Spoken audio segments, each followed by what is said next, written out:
It's the same old crap in the news. Yeah. Sunday morning, 9 a.m. If nothing else, I'm timely, ladies and gentlemen. Here I am, Jimmy Reefer Cake, all the Hypocrisy podcast. Sunday morning, 9 a.m. Eastern Time. That's 2 weeks in a row, people. All right. So got up, had a good breakfast. Got some potatoes.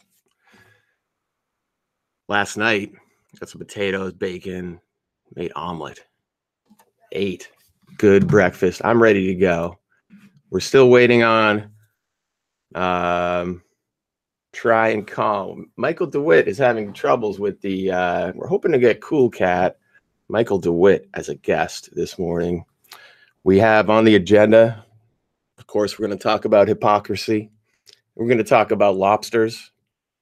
Michael Rapaport has a podcast. He was talking about lobsters. He's talking greasy about lobsters, talking some shit, talking like he knows lobsters. Well, I'm the guy who knows lobsters, dude.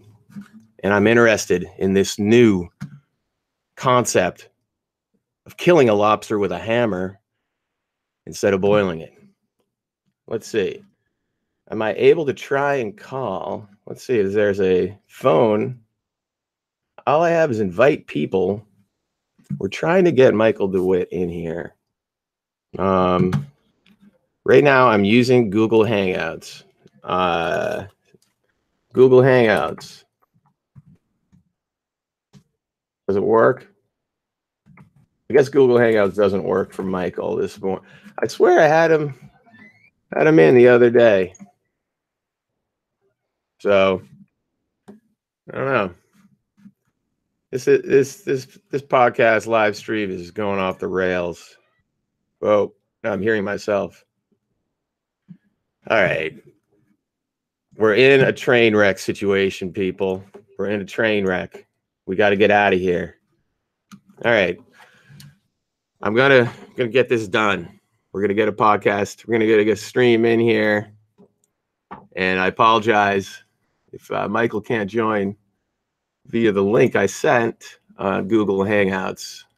I'll have to regroup on that, but it's Sunday morning and we're timely. Now, we could be invaded by some screaming in the distance of children as well. How are we going to do this, people? I'm back. I'm here. Oh, look at that. I hear Michael DeWitt. I don't know. Okay. You're not going to want to look at my desktop all day. I see a cup now. Nice cup of something. I'll figure this out. Give me a second. Is that ice cream in your cup or what is it? Yogurt? It's yogurt. Just ice. Oh, ice. Aha. So greetings. Yeah. Greetings, everybody. Welcoming on this live stream. And we might have viewers, Michael. Michael DeWitt, do you like to go by Michael or the Cool Cat moniker? Well, yeah, you can just call me Mike. That's fine. Mike. All right, Mike. Awesome. Mike is a contributor at allthehypocrisy.com. He's authored a few nice posts, man. Appreciate that. Thanks for joining in on that, man.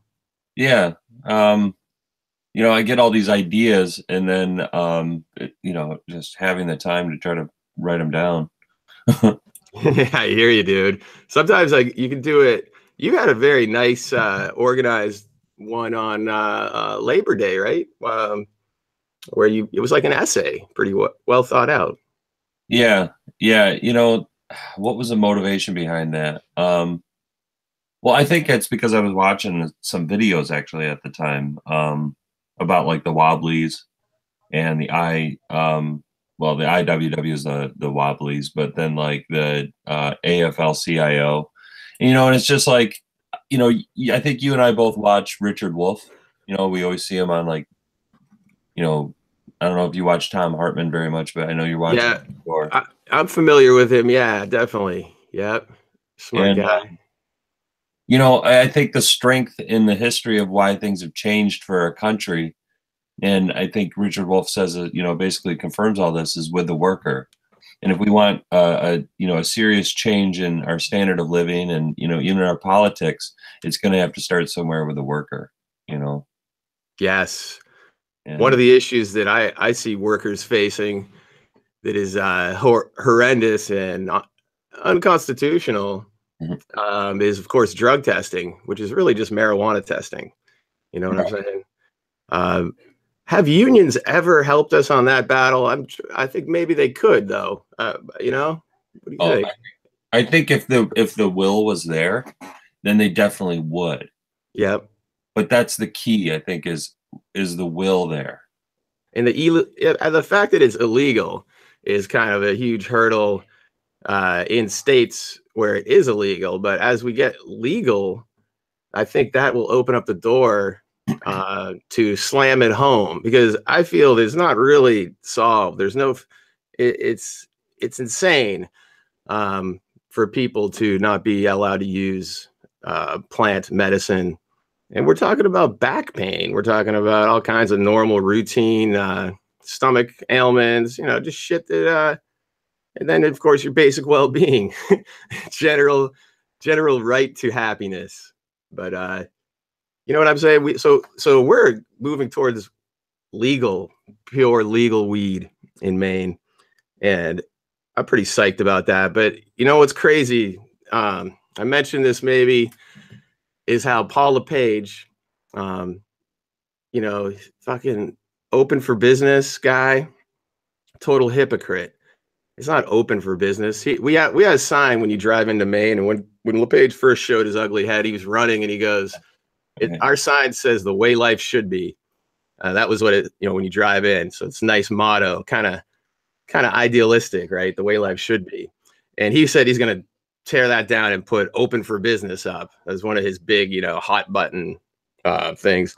So now we have marijuana legalized. They're putting the rules together to be able to tax and regulate, make all the shit happen. And he's fucking roadblocking that shit, while I got to give it to the Democrats. They're all lining up to move forward because it's, and then there's some Republicans, of course, who are blocking it as well. So that's how it's lining up in Maine. So the Democrats actually seem okay in Maine on that.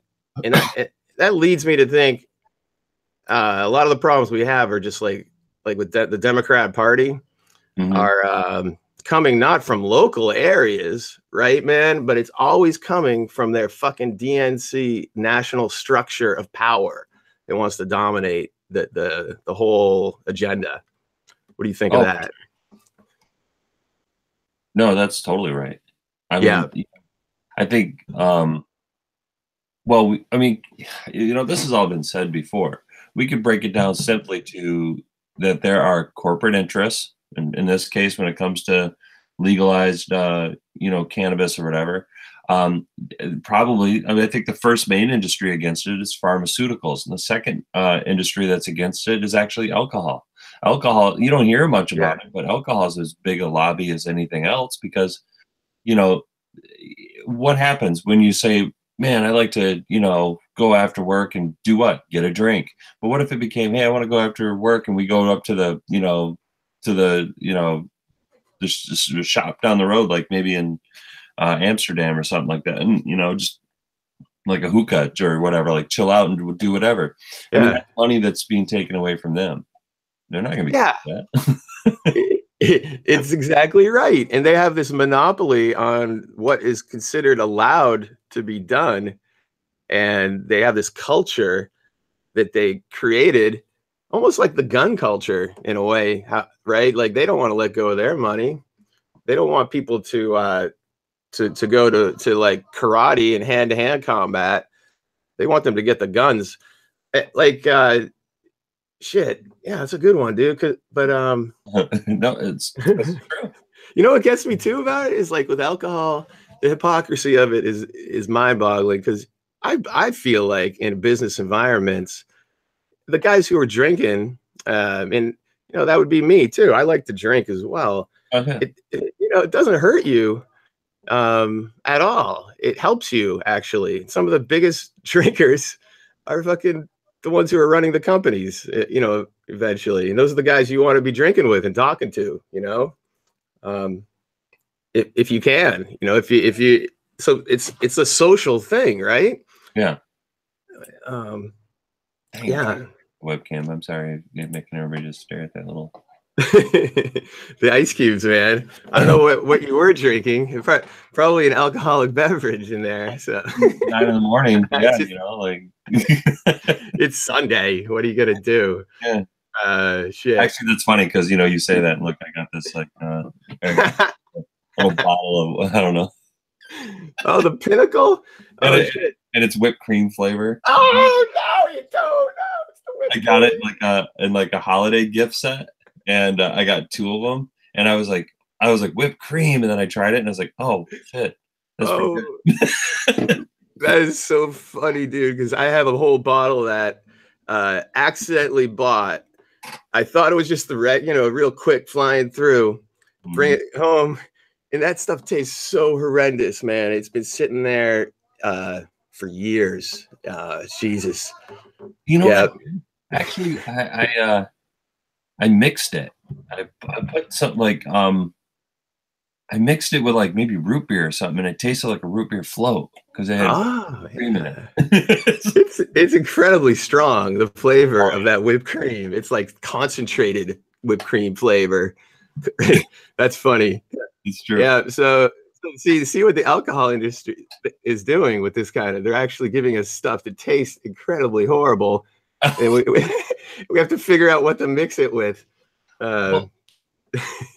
It's funny because oh, here we go. Maybe these are settings. Oh fuck. I hope it doesn't make them go away. Oh, here we go. So okay. Yeah, the whole that's the whole system right now. It's created to, oh, you might actually see me now. Yes, we got you, brother. All right. There we go. Let's see if you can see my shitty room. Say that for now. But isn't that the whole industry, right? Is just now companies trying to maintain their profits, maintain their control on the market. And I mean, despite what people say, yeah, there's an opportunity. Maybe you can make a company and make it work. But there are so many industries now that will make it completely difficult for you, and unless I think people take control of the workplace, they're not going to be able to take control of the system. Because that's the foundation of the system is the workplace, and that's what. Did you see that thing that I posted, the attack Florida is making on unions? Oh yeah. It was I don't know. Actually, no. The one I'm thinking of was you basically had a Democrat who was totally corrupt who got nailed. That's the one that came to mind. Yeah, I posted that one too. In Florida. And it leads us to why I suggested doing that. My room is a mess. I'm sorry, but that's just what I've noticed now. But one of the things that we were talking about initially, and I think it was a good conversation to have, is that just to point out the chain of events, Trump sends out a test balloon. That's what they call it, like a test balloon, to see I'm going to make some outrageous comment about something and see if it hooks the people or whatever. And then the next thing that happens is, does the media run with it or not? Do they talk about it? Right. Yeah. And okay, they're talking about it, but then we get another third element. And this is, I think, the element that we're most engaged in is the alternative media.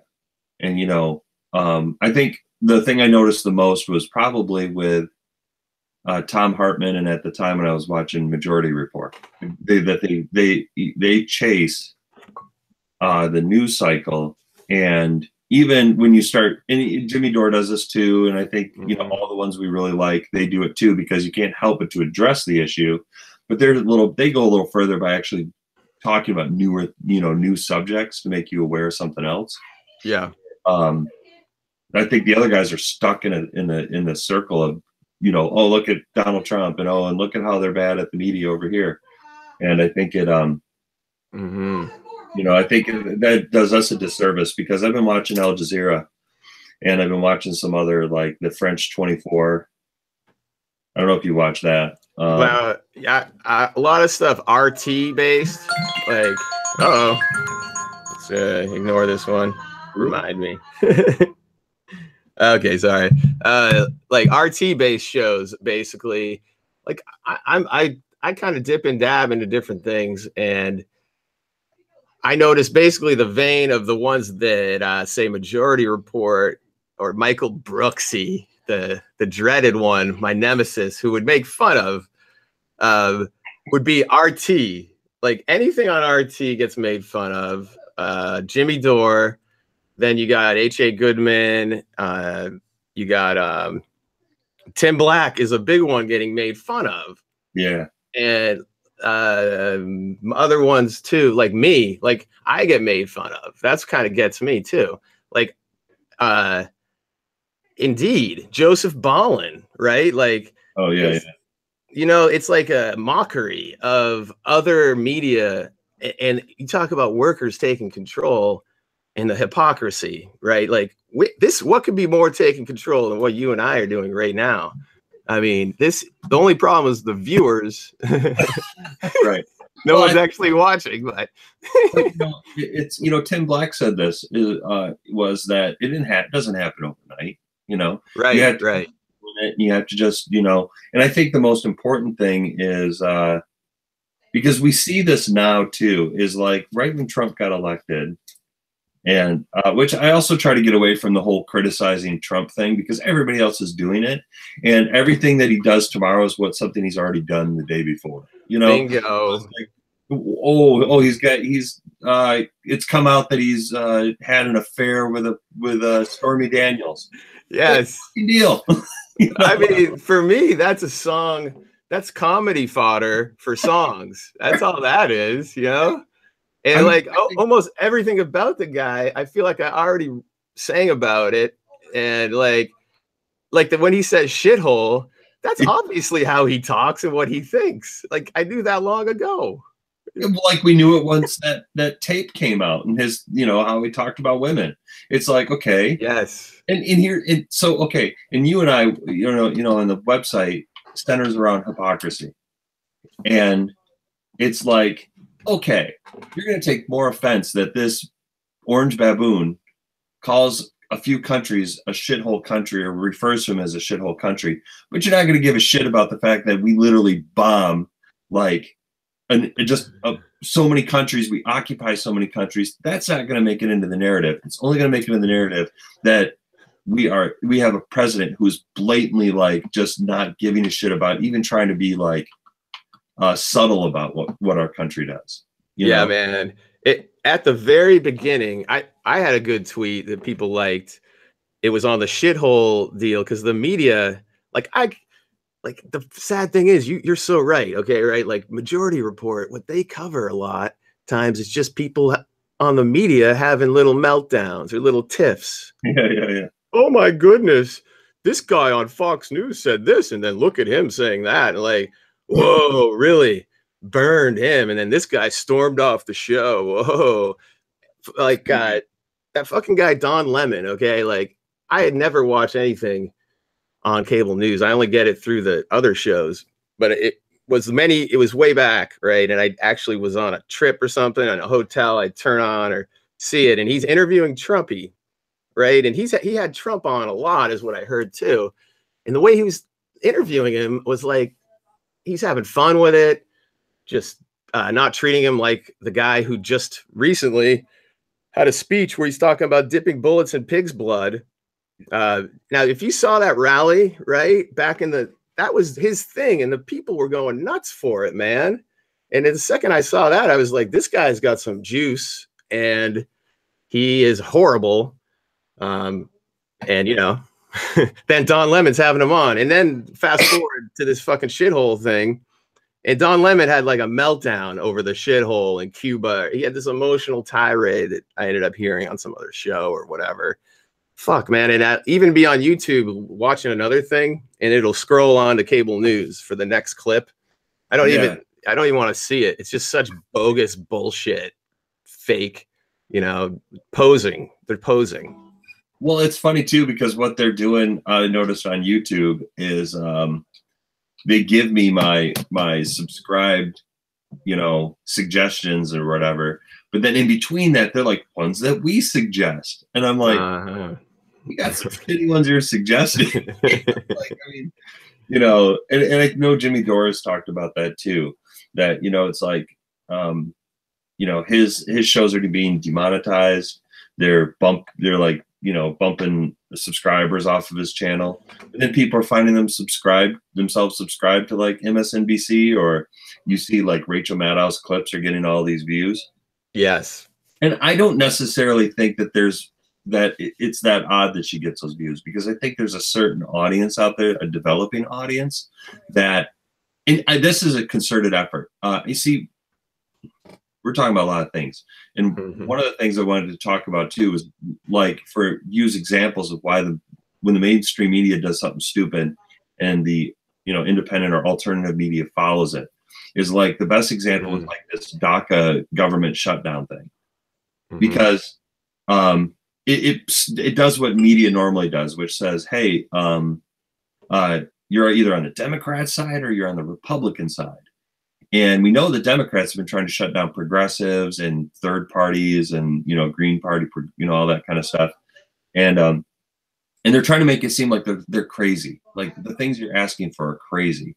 And the best way to do that is to ignore those issues and create other issues for people to debate about and get upset about. And one of the things, the DACA thing, I'm all for the DACA thing, but it's really interesting because when we talk about how we can empower people, the best way to empower people is to give them the tools that empower them, and part of that is money. And Martin Luther King knew this, which is why he was shifting his conversation from civil rights, because he had won that battle, over to economic rights. And this is a conversation that rich don't want to have, you know, and they have the Democrats on their side, you know, on this, because they're rich too, and they don't want to, you know, they don't want to give up what they got. Yeah. So, you know, you look at the media structure right now, and now everybody's talking about DACA. Everybody's talking about the shutdown. Everybody's talking about how ridiculous Donald Trump is. None of it is serving a purpose to like make change on a structural level. Yeah, man. So DACA, what strikes me is another fail messaging thing. Is this was supposed to be just a slam dunk, like when Obama first started talking about it. And the word dreamers is the dumbest, stupid thing to call them too. Dreamers. Okay. It seems to me that's kind of like what's the word I'm looking for? Condescending, or like, I don't know. It says it's like, wow, they're just dreaming that this crazy thing might be possible. Like, you dreamer. What the hell? Why did they say dreamer, man? That's dumb. Well, I think, you know, it's funny because I think it's the people coming to America with a dream. You know, we've always sold that. Like, come here with a dream. But the problem is about it, though, is it doesn't the dreamers is only like these certain people, and there's a whole bunch. All of them have dreams. You know what I mean? Aren't the dreamers are only these certain type, like a one subset of them, right? Yeah, yeah. The rest of them don't have dreams. That's what this fucking. That's why the word. Who is the person in charge of the words, man? Like, I think that, but anyway, doesn't it go back? Like, that was supposed to be something Obama put forward, make the Republicans look bad for not even accepting something that obvious. And here we are 10 years later, and we're making it the big fulcrum of our whole fucking argument. Like, I always say our as if I'm a Democrat. Okay. So I don't want anyone to be confused by that. You know what I mean? Like, yeah. It just goes like, I'm like always angry at myself, I guess. Right. I'm lecturing to my own people, and they don't often appreciate it. Well, I mean, that's another thing too, is like, okay, I know the mainstream media, it doesn't want to participate in criticizing the Democrats or whatever. Right. But that's what the whole system is about. You know, it's about criticism. It's not just about, you know, and again, and I find myself repeating the same things, but it's like this. It's like the Martin Luther King thing, where he's like, show them the wolf, so they run to the fox. And right now, Donald Trump and the Republican Party is definitely the wolf, and they're saying you can't be better unless you run to the fox. And the problem is well, the fox is the same. The nature is the same. That's why I shared that article. Was not because I needed to shoot down the Democrats much, but to show the moments when they're exposed. And their lack of inaction in fixing the system, you know, because that's their control. That's what they can control is primaries and candidates, and, you know, even just being on top of your own shit. But that's not what they're in the business of. They're in the business of basically a media circus and trying to take power and basically advance their own careers, you know? Yes. Yeah. It's pretty, hey man, like, I gotta say, like, certain things are, I don't know, certain events in history. I'll transition here to one of my topics for the day.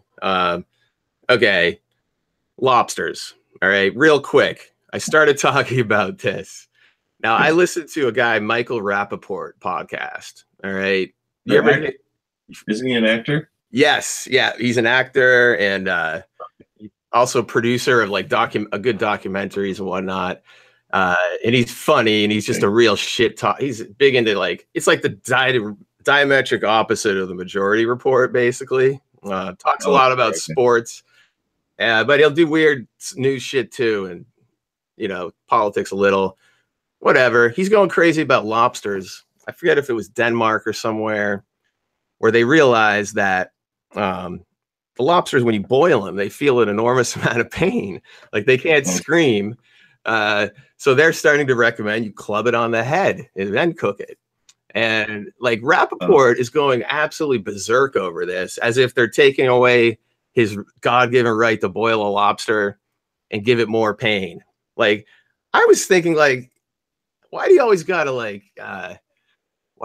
be against the animals? If it's not that much, like, you don't even eat the head.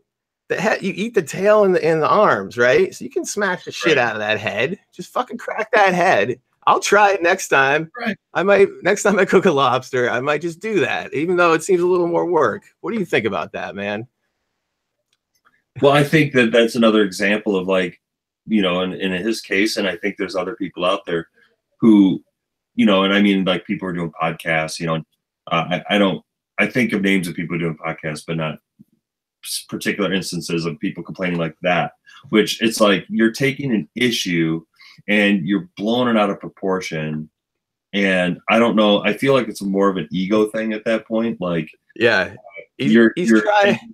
I can define this as maybe a ego issue. You know, it's like, hey, it should be my right, or you know, crap about what a lobster feels or thinks. You know, it's like, really, you're going to focus your time on that and like and expend all this energy in defending your right about, well, then fucking don't do it. But I don't give a shit.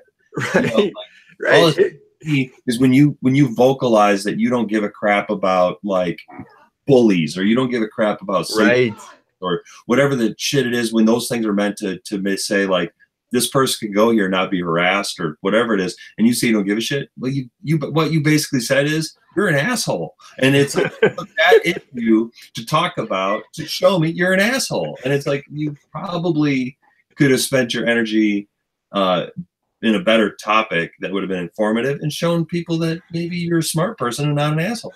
You know, but I think it's cracking me up too, because like he gets a real kick out of like making out that the people who care about the lobster's feelings are these horrible like mind control freaks or whatever, who are trying to like control the world. It's something like, that's the problem of this world today, is we're just giving a crap about blah blah blah, and the government, you know, and then it just interlaced in a bunch of crazy bullshit that will end with, that's why this world is becoming Orwellian.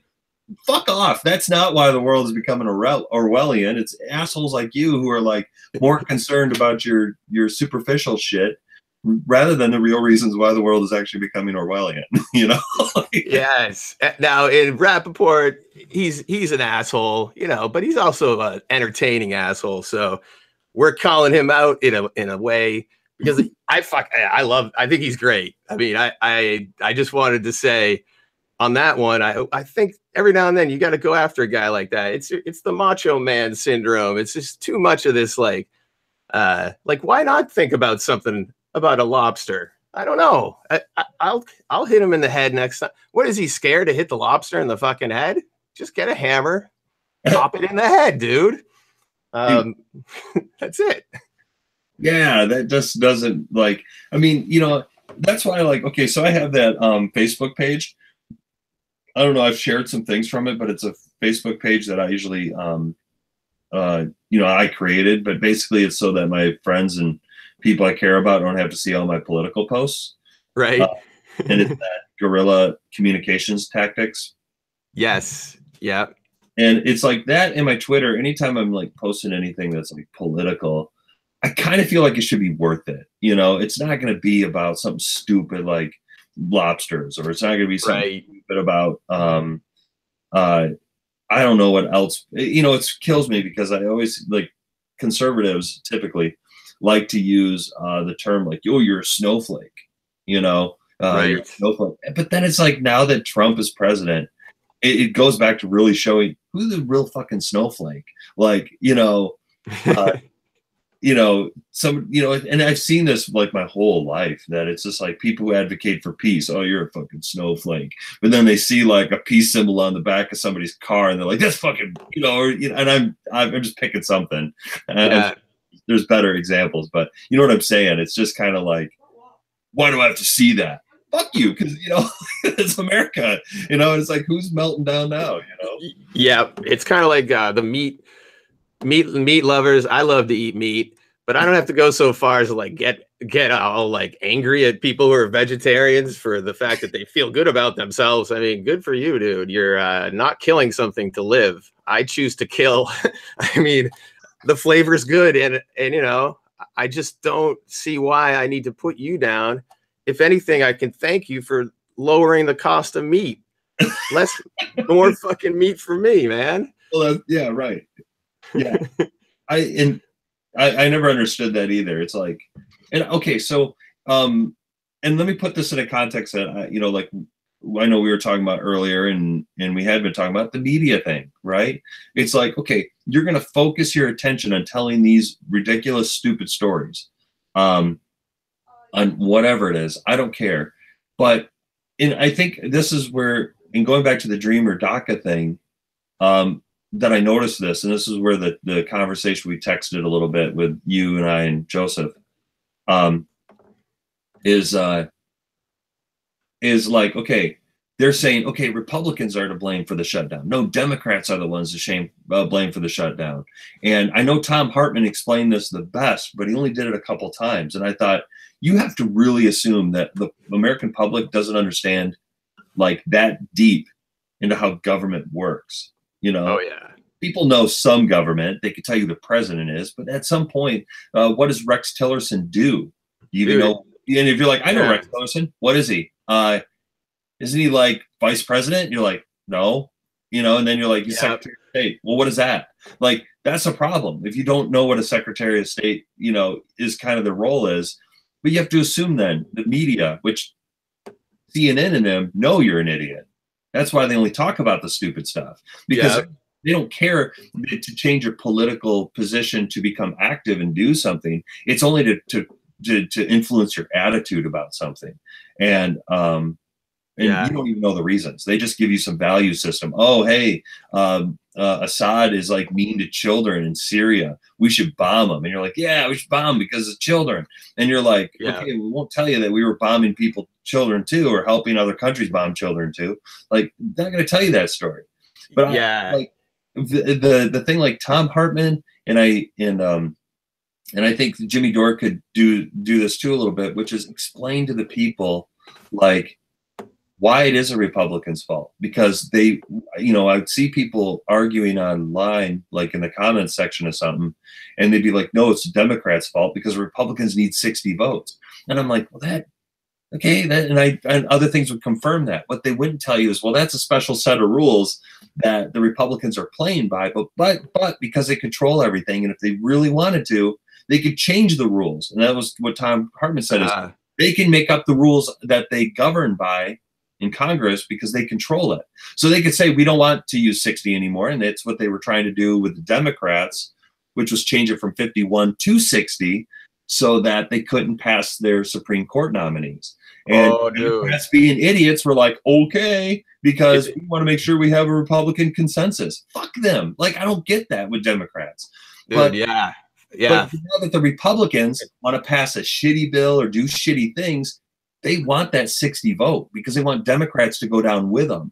But the truth is, they don't need them to go down with them to actually pass the legislation. So if you expose that, you would show them not just for like the hypocrites they are, but just the fact that they're trying to take the other party down with them because they know in 2 years or now in a year that this is going to be a political football, you know. But Democrats have caved. It's like playing poker and they're turning the cards towards the Republicans and saying, we'll play like this. Like, that's it's the fucking parliamentarians. Yeah. Like, whenever they mention that, you know, things are in big fucking trouble. All this stuff you were just talking about, right? It's like the details. If normal people heard that, all they can think of is this system is just fucked. Not to say that you're not normal or me, like it just means like like we know that as I guess I'm trying to say is like there's like different stories out there, and I don't want anyone to be fooled. Like when I don't try to pretend that I'm different. All of us are looking at our thing and it's just stories, right? Like we should just pretend for a moment that it's all fiction, right? And the fiction that I'm looking at or you're talking about is detailed like another level in of complexity of a fiction. Is more true, it's more knowledge based, but like some people, once they even try to learn that, they would just be like, well, this system is entirely fucked. Why do I even want to learn anymore if they're just deciding what rules they can making their own rules? Like, it's like a football game and all they do is just line up and they don't even run a play. They just line up the team and then no game even happens. Like, it feels like that when it's all just I don't know. So the stories that they give to people that most people like to hear is a totally simpler story, and it's more false. It's more false, and like, but the problem is, even getting into the complex story, you still don't have anything that can really move people's. So I try to just focus on like, and I see you do in your work a lot as well, is like the fundamental issues, because all of this shit. The complexity is basically taking mental space out of my head when all I want to do is make sure we legalize weed, we stop the wars, we, less people in prison, more people making money, more tax revenue, more services. Nobody can argue with almost everything that I want, like, oh, is there somebody really have a problem with more healthcare services for the poor elderly or anybody? Nobody has a problem with that shit. But instead they fucking get all complex and like our brains are filled with all this complexity, Well, again, I feel like, and then now this goes back to the conversations that we were having where it's like the alternative media and the media, and then like the lobster Michael Rapaport thing. It's like, okay, why are they doing what they're doing? Why does when Jimmy Dore or whatever, either Sam Cedar or Michael Brooks, like encounter the Jimmy Dore, experience or whatever you want to call it, or Stein or the Green Party, that because Jimmy Dore actually said it in the debate. He goes, Sam, I think you and I are basically coming from the same place. And Jimmy Dore is not a great debater because Jimmy Dore, all right off the top of his head, and I think too that he doesn't think he has to explain every word as he goes to somebody who's literally trying to pick apart every word as he goes, and that's what Sam does. Sam, oh, dude, yeah. Somebody, and the person goes like Tim Black did it even, where he's like, "Well, let me ask you this, Sam," but and then Sam would be like, "Well," and he wouldn't answer. He would say, here's this is what I'm going to say, and then he asks him a question instead. So he keeps Yes. that person on the defense all the time, and they're not really seeing like, Sam, you and Jimmy actually do share the same values on things. You're just arguing about strategy and tactics, and that's what Jimmy was saying to him. But it was like Sam didn't want to hear it. And now, anytime that like Democrats fuck up in Congress or fuck up in Florida or do wherever the fuck they're doing, anytime that's confronted by like Sam or Michael Brooks and even sometimes Tom Hartman, because he's a you know, long-term Democrat. He can't see himself like he's not a fan of third parties because he doesn't think they're viable. And because of all that gets in the way, like then you see the reaction is to not engage that, or in the case of like MR, put it down and make fun of it. And it's like, well, wait. And Matt Lex said this to me once when we were texting, and I gave up because I'm like, oh, that's where you're going to go, because he became personal. And he's like, when we were talking about things, and he's like, this is just your confirmation bias. And I'm like, I'm not. Yeah. I'm like, what are you talking about? I'm talking about these guys actually supporting some shitty stuff that I don't like. And you're like, that's confirming you're biased against the people who are not doing what they said they would do. Right. How's that me? How's that? I'm like, so am I supposed to go along with the bombing of these countries and kids? And I'm like, I don't get it. Like, that to me is like, you're just, it's not even any worth me like arguing with him, debating with him. And I can't watch the show because anytime anything's taken serious, especially Michael Brooks, like he always has to make some like not funny, like joke with a half good impression most of the time, you know? Right. Now we got him on Young Turks. I was like, yeah, he's on the Young Turks. I didn't watch it.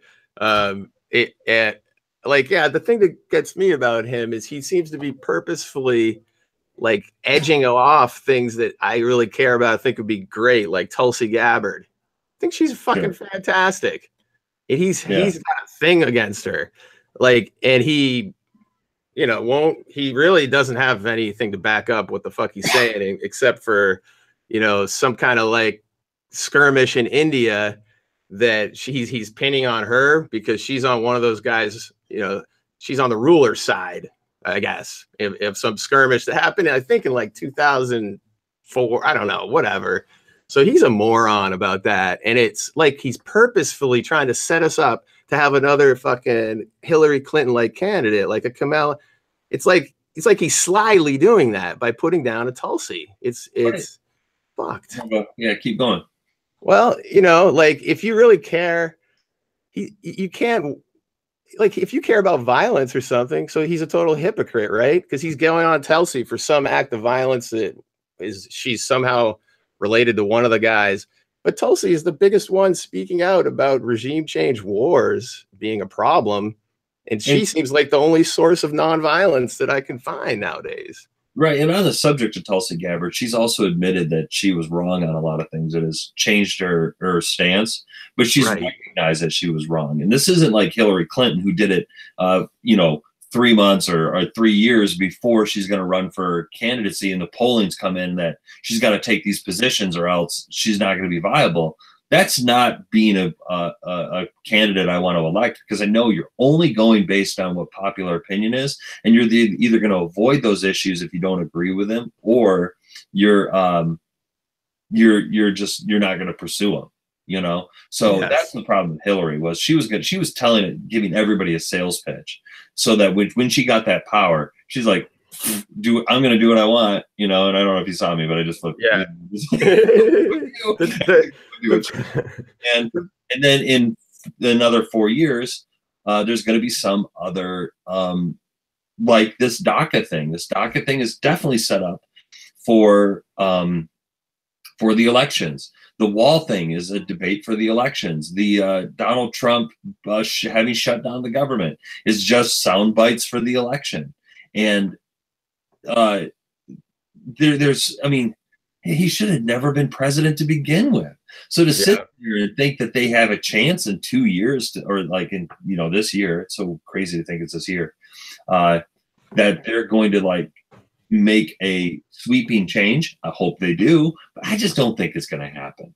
I just don't think they can put enough shit together to make people think I should vote for Chuck Schumer or I don't even know if he's running, but like Nancy Pelosi or whoever it is, because these people haven't done shit.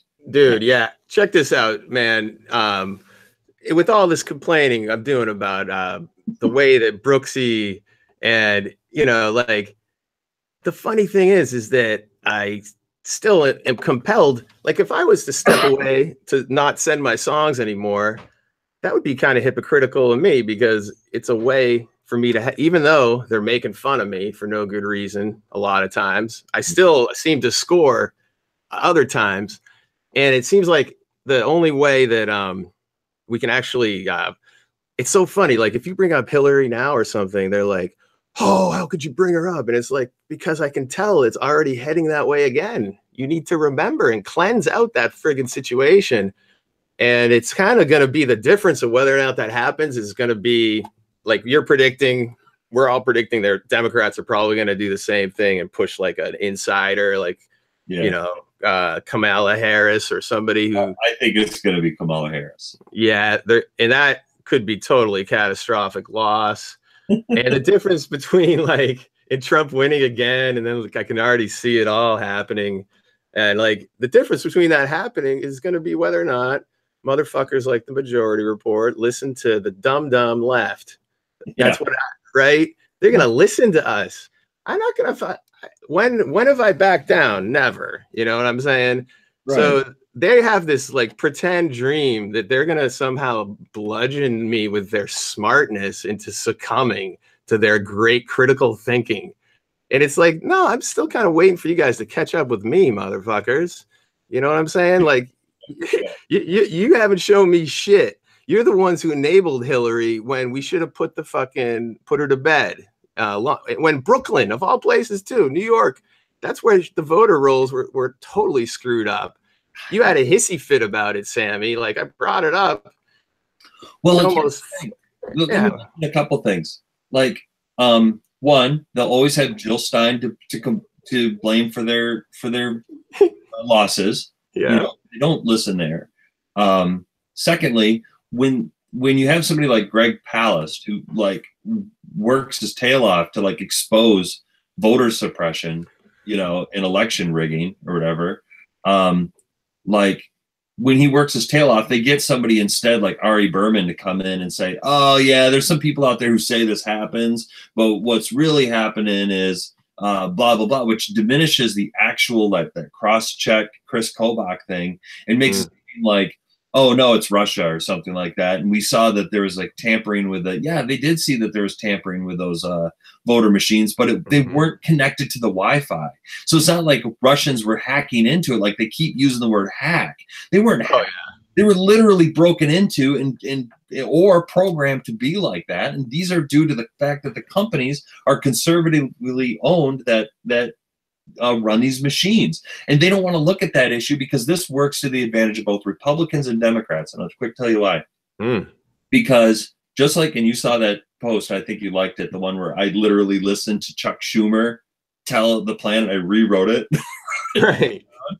Because there's no meme out there for it. So I just wrote it on a piece of paper and took a picture of it, which is him saying that they don't need blue collar workers. They don't need essentially unionists or laborers to back up their party. In fact, they're going to disenfranchise them, take them off the voter roll. So it becomes a battle between professionals versus professionals, and white collar versus white collar, conservatives versus conservatives. Because look at what the Democrats are looking for: white collar, moderate Republicans to be their base.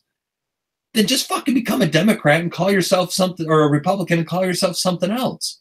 Be like, we're this part of Republican Party. And I would totally be more like pushing people, say, hey, if these nut jobs, these Tea Partiers and stuff like that, if you're going to vote Republican, don't go that direction, go this direction. And it would at least be a goal point. But that would then open up the Democratic Party to representing labor, and that's the last thing that the country wants to do.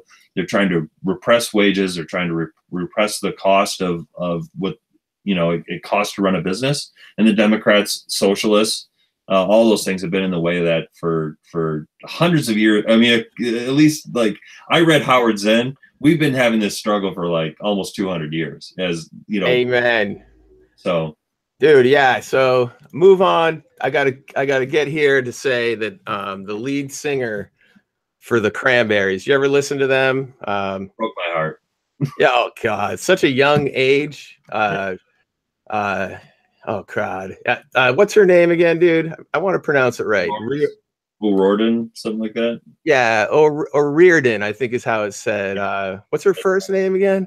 God damn it, I had it right here. Well, I'm gonna play a song anyway, man. All right. Yeah, like so. Just one thing about that. This thing is, I think it's kind of cool. I want to do this when musicians pass away, but with her is really sad. Like so young and like her song "Zombie" was like one of my favorite songs. Sure.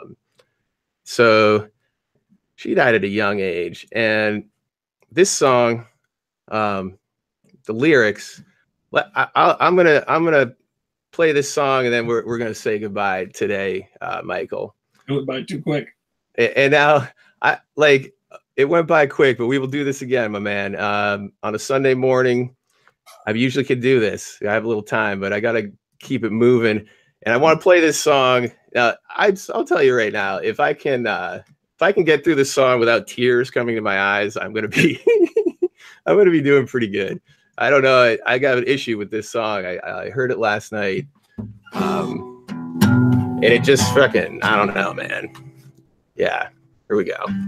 I haven't played it for a long time, so I figured I'll just try this morning.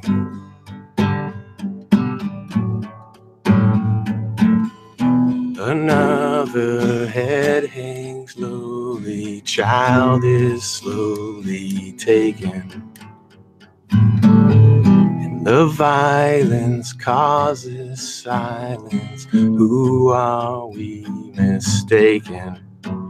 But you see, it's not me, it's not my family. In your head, they are fighting with their tanks and their bombs and their bombs and their guns. In your head, they are crying. In your head, zombie, zombie. Zombie, what's in your head? In your head, zombie, zombie, zombie. Another mother's breaking heart is taking over. When violence causes silence, we must be mistaken.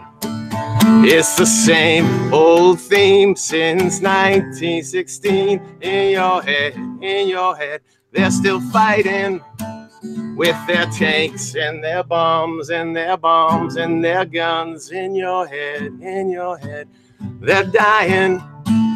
In your head, zombie, zombie. Zombie, in your head. What's in your head? Zombie, zombie, zombie. Michael DeWitt, my man. That was awesome. Good job. Thanks, brother. That song, before I go, just saying, like, isn't it what's in our head and the zombie? Like that, she's talking about some particular conflict, but that's the problem, man. Fucking zombie society. So I appreciate you coming on. We're not following that pattern, brother. Right, exactly. And got to give voice to something and tell everybody else to do the same, because when you leave it to other people to say what's on your mind, they're not going to tell you, they're not going to say what actually is on your mind. Right, dude. Yeah, buddy. Hey, that's a truism right there. Have a great Sunday, Mike. All right, you too. I'll talk to you later. Take it easy, bud. All the Hypocrisy podcast coming at you. Peace. Have a good day.